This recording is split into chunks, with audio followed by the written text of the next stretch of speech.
7월 29일 월요일 아침 묵상 예레미야 40장 1절에서 16절 포도주와 여름 실과를 모으라 라는 제목을 가지고 말씀을 살펴보도록 하겠습니다. 우리 한번 따라해 볼까요? 포도주와 여름 실과를 모으라. 포도주와 여름 실과를 모으라. 끌려가던 예레미야가 이 바벨론의 사령관 느부사라단의 배려로 네가 원하는 곳에 가서 거주하면 좋겠다. 그런데 웬만하면 나랑 같이 바벨론으로 가자. 그 당시 바벨론은 지금 이라크가 바벨론이에요. 지금도 그 사담 후세인이 그 바벨론 때 그 성궁을 회복하려고 해서 일부를 회복했는데도 그 역사학자들이나 고고학자들이 가서 보면 깜짝 놀래요. 아주 일부를 조금 회복해 놨는데 깜짝 놀란다고. 그러니까 어마어마한 강대국이에요, 바벨론은. 그런데 그 나라의 수도에 가서 살자, 내가 배려하겠다. 갔으면 뭐 부귀 영화가 보장되는 거죠. 그런데 하나님이 뭐라고 했죠? 아나돗의 밭을 사고 망하고 회파된 이스라엘 성벽과 성전 가운데 거하라고 그랬잖아요. 예레미야가 그 말씀을 따라서 돌아갑니다. 그러니까 우리는 하나님께서 말씀하시는 거예요. 우리는 말씀을 따라 사는 사람들인 줄 믿습니다. 우리는 내 이익을 쫓아 사는 사람들이 아니에요. 우리는 말씀을 따라 사는 사람들인 줄 믿습니다. 예레미야가 그 무너진 곳으로 가서 살아야 척박하고 힘들고 그 민족들의 고통들을 직면하면서 하나님의 은혜를 구하고 다시금 그들을 말씀으로 붙들어 줄 거 아니에요. 사랑하는 성도님들, 우리는 하나님의 말씀을 따라 사는 사명이 있는 사람들입니다. 하나님의 말씀을 따라 살면 복이 있지, 뭐 축복을 주시겠지, 아니요. 그냥 우리는 이 땅에서 하나님의 말씀으로 사는 사람들로 택함받은 거예요. 사람이 떡으로도 살아야 됩니다. 그렇지만 우리는 하나님 입에서 나오는 모든 말씀으로 살게끔 선택받은 사명이 있는 줄 믿습니다.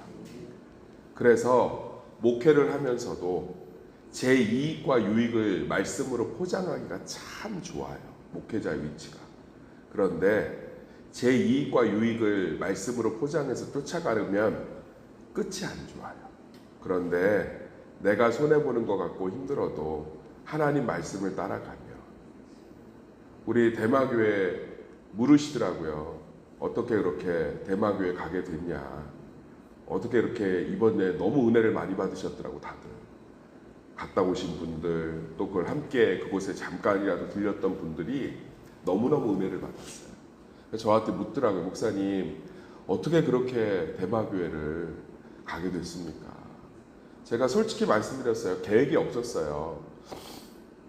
당진에 있는 이정원 목사님을 찾아뵈서 혹시 당진에 2교회 정도를 섬길 수 있게 한 교회만 더 섭외해 줄 수 있냐 그랬더니 알겠다. 그런데 쉽진 않을 거다라고 이렇게 하시더라고요. 그래서 하나님 뜻인 줄 알고 올라왔어요. 만약에 이제 섬겨지면 당진에서 어른들은 이쪽으로 보내고 청년들은 여기로 해서 이렇게 근처에 있는 교회들로 해서 한번 사역을 해봐야겠다. 그리고서 이제 있는데 노회 때 대마교회 이교선 목사님이 오시더니 혹시 여름 성경학교나 이런 것들을 수련회를 도와줄 수 있냐. 그래서 제가 좀 조금 이제 부담이 좀 됐어요, 사실은. 그래서 좀 기도해 보겠다. 근데 목사님 무슨 사정이 있으세요? 라고 했더니 아이들이 선생님이 없어서 성경학교를 못 한다. 근데 지금 새소망교회가 선교 같은 걸 열심히 한다는 소문이 났는데 도와줄 수 있느냐. 제가 뒤도 안 보고, 왜냐하면 그건 아이들이 영혼이 있는데 가르칠 사람이 없대잖아요. 그럼 가야죠. 그러니까 바로 결정했어요. 그런데 지금 이제 결산이 되고 모든 것들이 정리가 되고 이런 것들이 계속 피드백들이 들어오는데 정말 하나님이 하셨다. 하나님이 함께 하신다는 것들을 제가 아니라 일한 사람들이, 일하고 있는 사람들이 고백하고 있는 거죠. 사랑하는 성도님들, 우리는 말씀을 따라 사는 사람들인 줄 믿습니다. 아니 피곤한데 그렇게 새벽에 왜 나가? 아니 주일날 캠핑 가지. 그렇게 교회에서 뭐 밥이 나와 떡이 나와? 아니 뭐 수요일까지 예배를 드려? 아니 금요일날은 좀 쉬어야 되는 거 아니야? 그럴 때 우리는 속으로 잔잔히 고백하셔야 돼요. 우리는 바벨론의 부귀 영화가 아니라 하나님의 말씀을 따라 다시 무너진 예루살렘 성벽으로 돌아가야 되는 사람들이 좀 있습니다. 우리는 말씀을 따라 사는 사람들이에요. 그래서 우리의 유익과 생각이 아니라 말씀을 따라 사는 우리 성도들이 되시기를 예수의 이름으로 축원합니다. 그래서 이제 이 그다랴라는 그 섭정왕, 그러니까는 뭐 꼭두각시 왕이죠. 이 사람을 세워놔요. 7절에 보면 들에 있는 모두 지휘관과 그 부하들이 바벨론의 왕이 아이감의 아들 그다랴에게 그 땅을 맡기고, 그래서 이제 그다랴에게 이제 바벨론이 시드기야를 끌고 가고 눈 뽑아서 그다랴에게 그 땅을 맡기지 않습니까?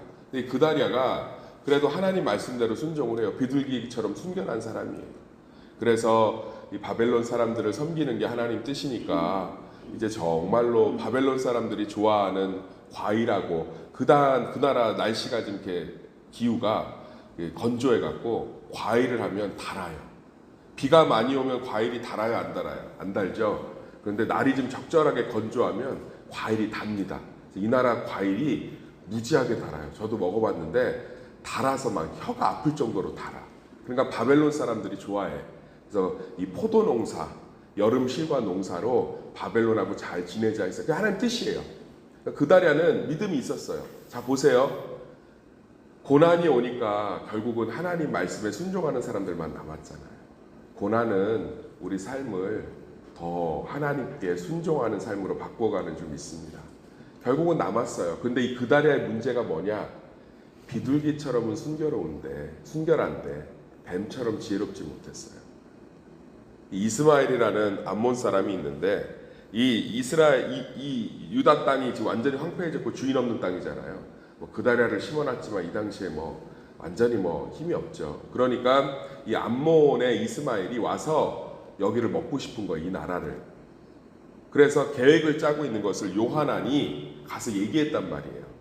왕이시여, 요하난이 얘기한 거, 이스마엘이 왕을 죽이려고 하니까 조심하시고 저를 좀 보내주시면 제가 미리 이스마엘을 쳐서 당신에게 화가 미치지 않게 하겠습니다. 근데 그다랴가 뭐라고 그러죠?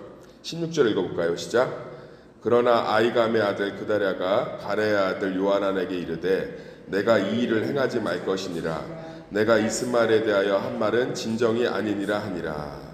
그리고 14절 하반절에 보면 아이감의 아들 그다랴가 이 말을 믿지 아니한지라.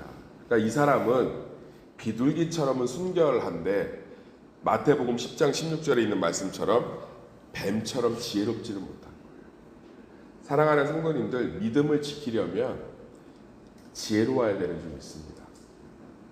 우리는 자꾸 순결만 강조해서 한국교회 성도들의 순결함, 순종함, 이것들은 탁월해요. 외국에 있는 목사님들 한국에 오면 한국 성도들의 순수함에 깜짝깜짝 놀래요. 정말로 순수합니다. 그런데 지혜롭지 못할 때가 많아요. 자녀를 말씀대로 키우는 것을 모릅니다. 고부간의 관계를 말씀대로 설정하는 걸 잘 몰라요.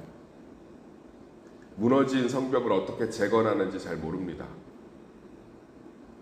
하나님 말씀에 대한 지혜들이 없다 보니까 선택하고 판단하고 기준을 세워가고 내 삶의 방향을 설정하고 크고 작은 문제 앞에서 어떤 것들을 선택해야 될지 몰라요. 그래서 그다랴처럼 하나님 말씀에 순종하여 바벨론을 섬기면서 그 무너진 성벽에 사람들을 모으면서 한 땀 한 땀 믿음으로 세워가지만 뱀처럼 지혜롭지 못해서 다음 장에 보면 완전히 무너져요. 사랑하는 성도님들, 교회에선 비둘기처럼 순결함만 강조해요. 왜요? 그래야 컨트롤하기가 좋잖아요. 그런데 진짜 성도들이 열매 맺길 원하면 지혜로워야 되는 좀 있습니다. 제가 선교를 다녀보면 후진국들의 특징이 있어요. 교육을 시키지 않습니다. 왜냐하면 교육을 시키면 중산층이 생기거든요. 그럼 기득권층이 무너지기 시작해요. 어느 나라 가난한 나라 선교 다 가봤어요. 가봐도요, 잘 사는 사람은 잘 살아요. 진짜로. 그런데 절대로 교육 안 시킵니다. 철저하게 안 시켜요. 왜요? 컨트롤하기가 편하고. 그런데 선진국들은요, 정말로 열심히 가르치고 교육하고, 우리나라가 후진국에서 선진국이 된 유일한 케이스입니다. 유일한 케이스예요. 원조를 받던 나라에서 원조하는 나라로. 저는 그것이 교육열에 있었다고 생각합니다. 지독하게 진짜 본인들은 밭에서 일하다 쓰러질지언정 학비는 마련해줬다. 소를 팔아서 대학 보냈다. 그게 여기까지 온 거예요. 사랑하는 성도님들, 비둘기처럼 순결한 건 여기 있는 분들은 다 검증된 분들이에요. 새벽 예배를 드리시는 분들입니다. 이제 우리 말씀 안에서 조금 더 지혜로워집시다. 그래서 악한 세상도 이기고 승리도 거두고 고난도 해결하고 열매도 맺는 진짜 비둘기처럼 순결하며 뱀처럼 지혜로워서 그리스도가 십자가에 맺으신 풍성한 열매를 누리는 성도들이 되기를 간절히 소망합니다. 신앙을 조금만 말씀 중심으로 바꿔보십시오. 봉사 중심이 아니라 말씀 중심, 사람 관계 중심이 아니라 말씀 중심. 한번 바꿔보세요. 놀라운 비둘기의 순결함이 뱀의 지혜가 되어서 뱀처럼 지혜로움이 비둘기의 순결함과 함께 하나님 앞에서 놀라운 열매가 될 줄 믿습니다.